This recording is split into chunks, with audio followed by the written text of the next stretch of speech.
ऐसा कहा जाता है कि आचार्य दंडी ने दोष विवेचन में औचित्य हुई को स्वीकारा है आधार के रूप में। भामा के समान वे ही भी गुणों को औचित्य मूलक तथा दोषों को अनुचित्य मूलक मानते हैं। दोष परिहार में उन्होंने इसका विस्तृत विवेचन भी इस प्रकार किया है कि प्रायः सभी दोष कवि कौशल का स्पर्श पाकर गुण रूप में परिणत हो जाते हैं।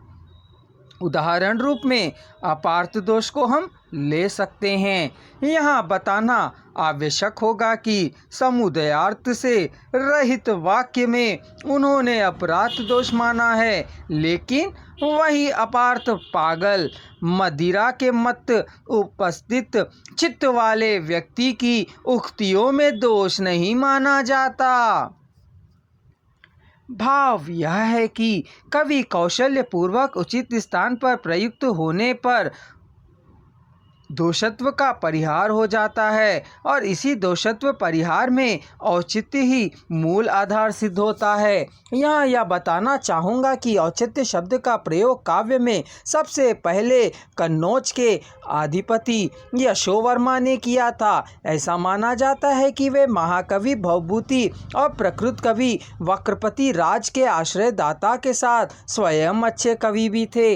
इनके द्वारा रचित पुस्तक जो अब अनुपलब्ध है, रामाभ्युदय, नाटक के पात्रों की प्रकृति के अनुकूल कथन में औचित्य का तथा उचित अवसर पर रस की पात्रोचित पुष्टि का विधान किया है। ऐसा भी कहा जाता है कि औचित्य तत्व के विकास में रुद्रट का नाम अत्यंत महत्वपूर्ण है। काव्य शास्त्रीय परंपरा में उन्होंने ही इस पद का सर्वप्रथम प्रयोग किया है तथा प्रत्यक्ष एवं अप्रत्यक्ष दोनों रूपों में इसका विवेचन किया है।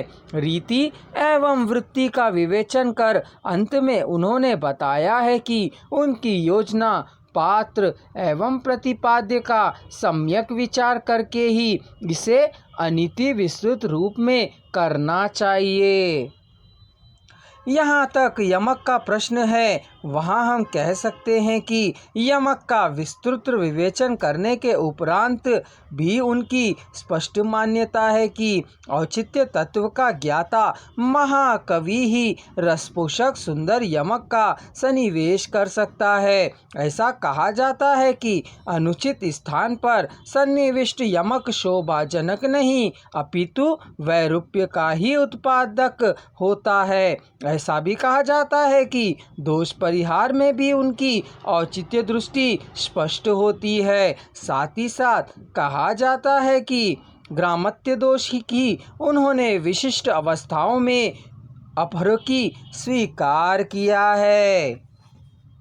इस प्रकार हम कह सकते हैं कि औचित्य शात पुनरुक्ति को बम गुण मान सकते हैं। मैं यहाँ स्पष्ट करना चाहूँगा कि काव्य शास्त्रीय परंपरा में रुद्रट ही प्रथम व्यक्ति हैं जिन्होंने दोष को अनौचित्य पर्याय से प्रकट किया है। कहने का आशय है कि अनौचित्य का परिहार करने पर यह उचित हो जाता है, दोष नहीं रहता। ऐसा कहा जाता है कि रीत और रसों का संबंध जोड़ते हुए उन्होंने कहा है कि प्रेय, करुणा, भयानक और अद्भुत में वैदर्भी और पांचाली रीतियों का विधान उचित है।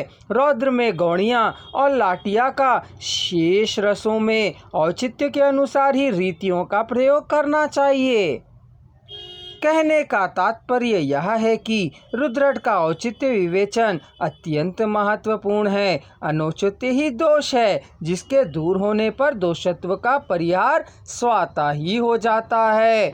यहाँ यह बताना भी आवश्यक है कि आचार्य क्षेमेंद्र से पूर्व औचित्य की मीमांसा करने वालों में आचार्य आनंदवर्धन सर्वाधिक महत्वपूर्ण हैं। अगले वीडियो में इसी विषय पर और चर्चा करेंगे।